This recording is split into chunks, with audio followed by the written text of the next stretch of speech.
Hey guys, welcome to my first drive video on Porsche's 993 generation 911 Turbo Coupe. I'm down here at the wonderful Goodwood Festival of Speed and I'm a guest of Porsche GBs just like I was last year. Porsche are celebrating 50 years of the Turbo, and this particular one, well, I think it was launched, 993 Turbo was launched in 1995-ish.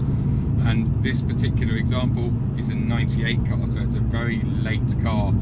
It has a 3.6 litre flat six twin turbo, and this one being a late 98 version, but produces 450 horsepower, which is still a chunky amount of power today, let alone 25, 26 years ago.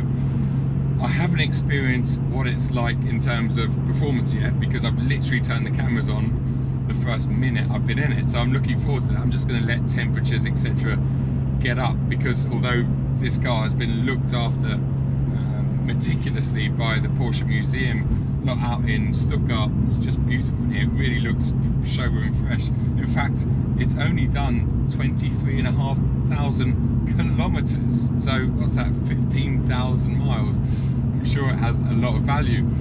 It's a 6-speed manual and it's a 4-wheel drive, so just like a modern day 911 Turbo, 996 generation, 997, 991, very latest 992 generation.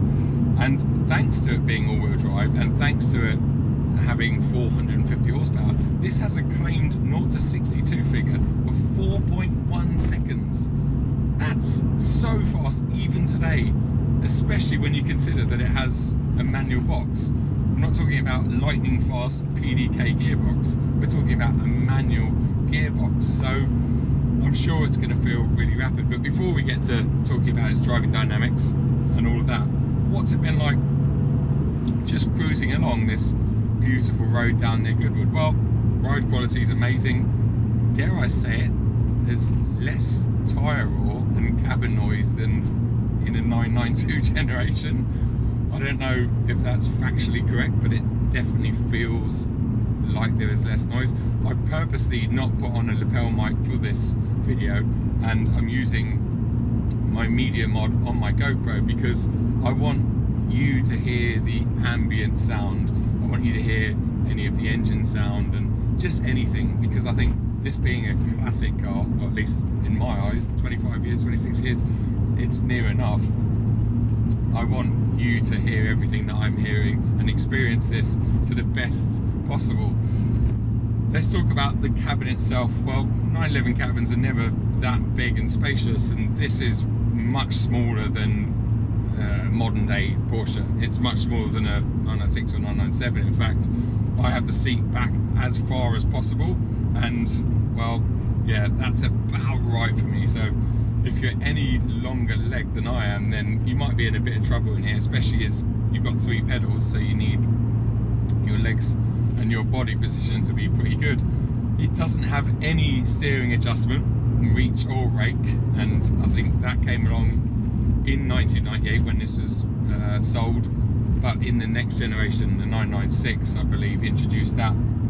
So it feels odd being in a 911 and not being able to bring the wheel a little bit closer and get that positioning perfect, but I have plenty of headroom. When you get on the outside of this and you actually look at the size of it, especially I had it parked next to my M3 Touring earlier on, looks about a third the size of that car. It is amazing that you get in here and you have plenty of head space.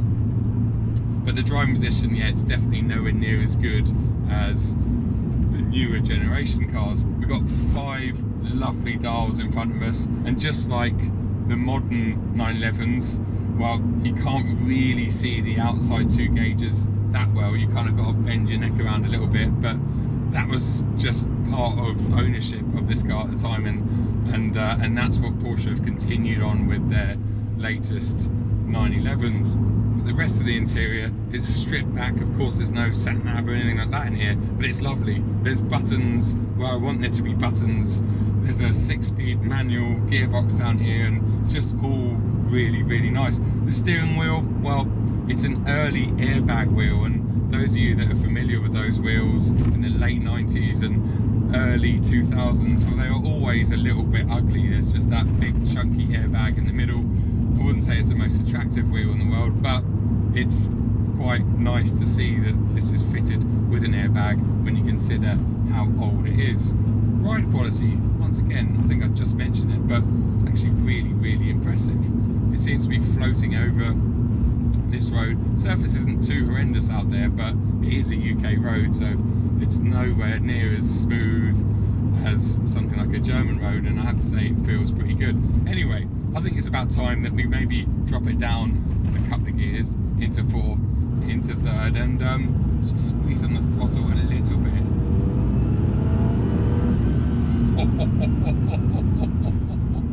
Okay, well,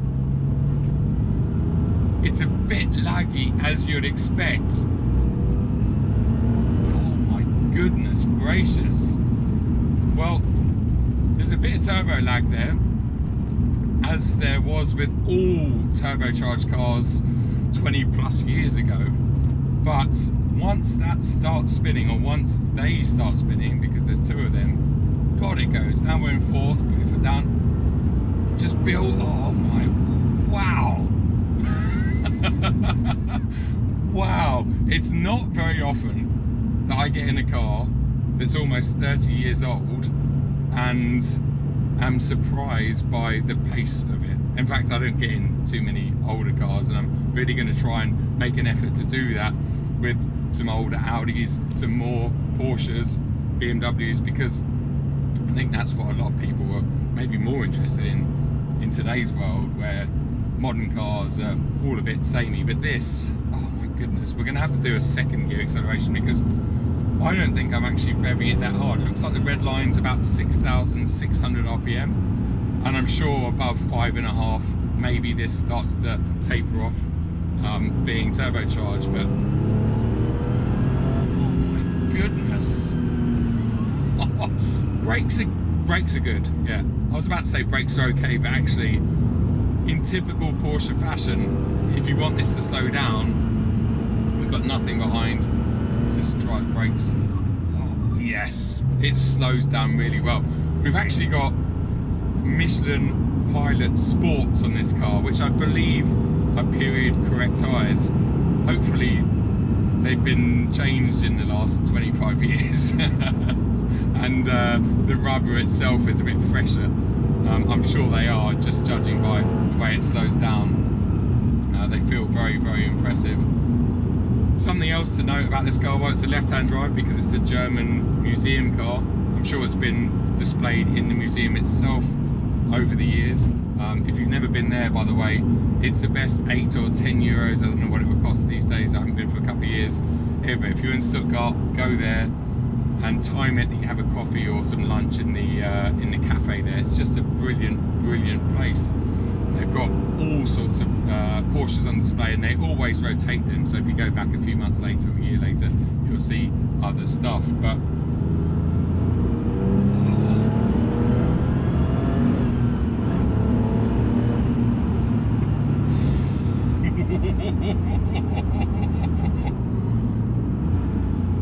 I dare even try or attempt to do heel and toe in this because of the way I'm sitting and the fact that my knees are pretty much, yeah, well, they are touching the bottom of the wheel. So I think trying to do heel and toe would almost be impossible for me in this car, but that's not going to ruin it for me.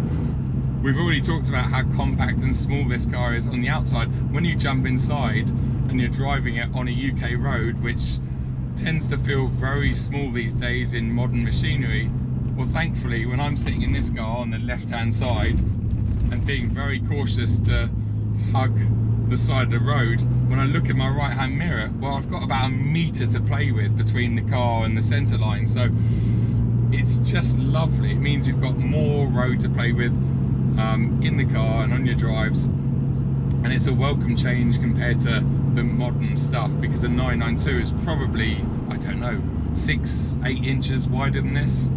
At least it feels it, and that's a big difference when you're driving along one of these. Let's just have a bit of fun in these curves and just feel what it handles like. I'm not going to push it because it's worth too much money. I'm I'm not familiar with it.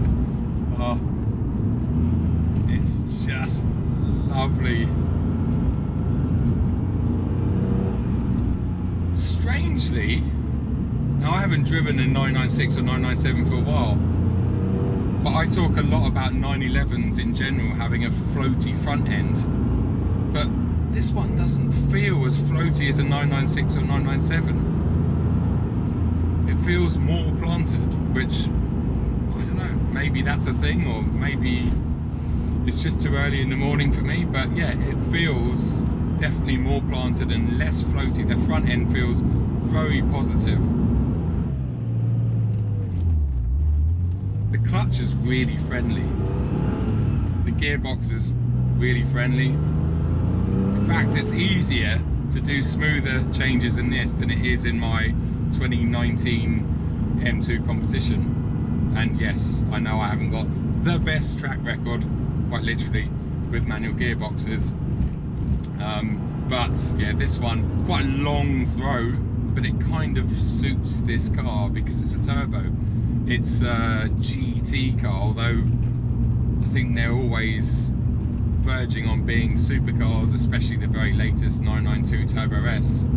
And they did make a Turbo S version of this car back in the day, so I can't imagine what that's like. I think that produced 480 horsepower, so an extra 30 horsepower.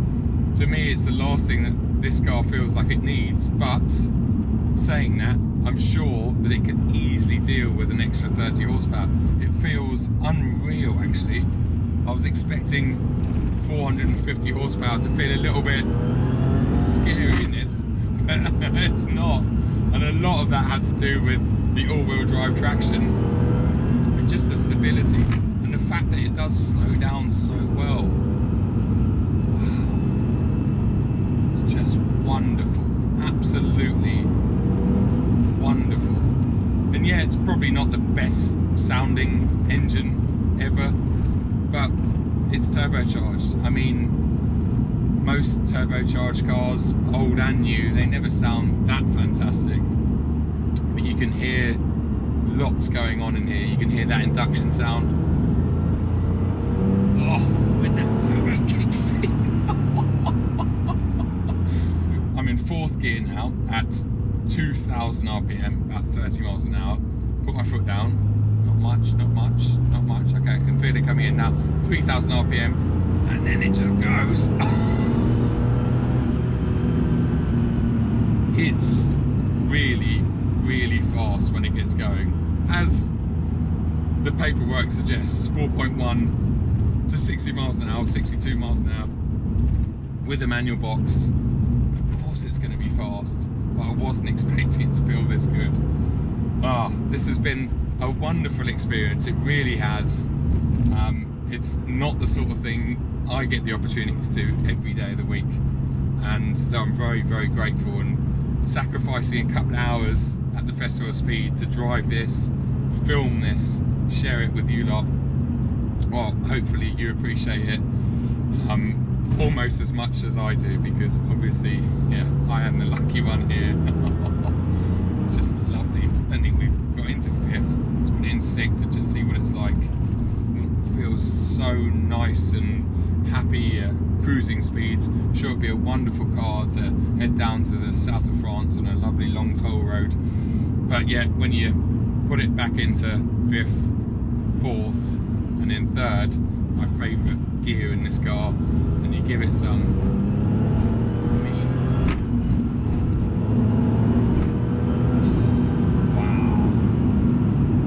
wow, wow, wow, what a wonderful, wonderful car. You can probably see I am more focused than usual in this car, definitely. I want to give it back in one piece. I also want to enjoy myself a little bit in it, and that's a fine balance, you know, it really is.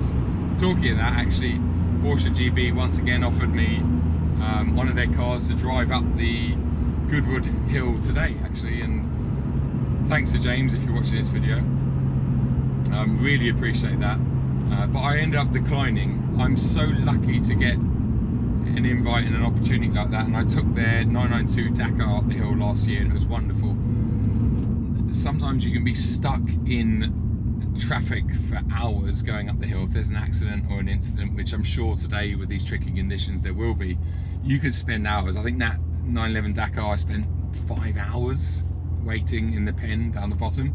And don't get me wrong, it was pretty cool sitting in the Dakar, hanging in the Dakar and talking to other drivers, petrol ped. My friend Ash Miller, who helped me with that track video recently. But it was essentially 2/3 of the day to do 50 seconds running up the hill. And so I thought, selfishly, no, I'm going to enjoy myself today. I'm going to take it all in, head up to the Porsche stand, because I purposely didn't go there yesterday. I was there with BMW yesterday.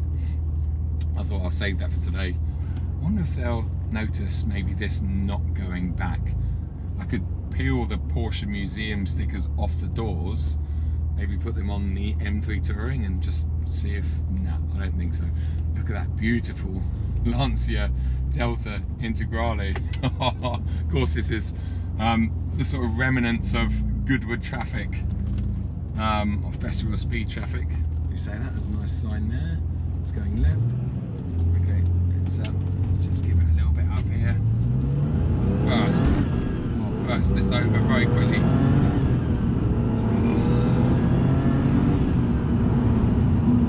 That'll do, that'll do, that'll do.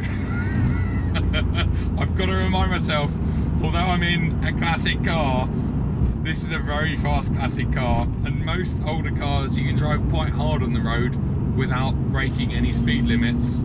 But yeah, this is an exception. It's still a very, very, very fast car by modern standards. Anyway guys, I'm going to leave it there because I'm almost back at the beautiful Westdean College that we stayed in last night with Porsche GB. I'm going to hand the keys back to this reluctantly, and I'm going to head into the Festival of Speed and see what's going on. I hope you enjoyed this video. If you did, give us a thumbs up, leave any comments below. I'm sure I've got some facts and figures wrong, so like I said, I'm not claiming to be an expert with this. I just wanted to bring you along for the journey. Let me know also in the comments below what you want me to get my hands on in terms of older cars moving forward, because I'm sure there are some popular ones out there, and it'd be great to give you that content. Take it easy, and I'll see you very, very soon. Cheers.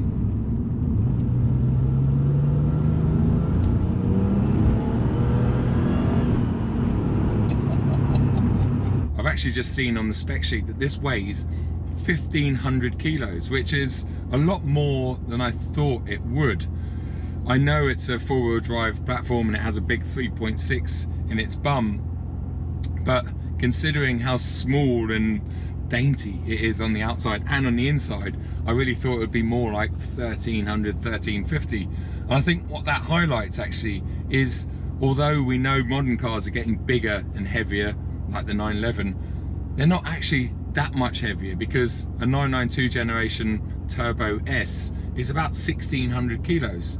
So it's put on 100 kilos in 28 years, but it's about 25 or 30% larger, and it has all of the mod cons that it needs to, that government stipulate. So OPF filters, pedestrian safety, 1,000 airbags, all of the, you know, lane departure, all of that nonsense that makes cars heavier, the sat nav, all of the infotainment, you name it, it has it. They are luxury sports cars these days, but yet it's only gained just over 100 kilos. And I think that's really impressive when you look at it like that, because yeah, we can all moan about modern cars weighing a lot, but actually when you look at it like that, it's quite impressive. Anyway, now I am going. Hope you enjoyed the video. I'll see you again very soon. Cheers.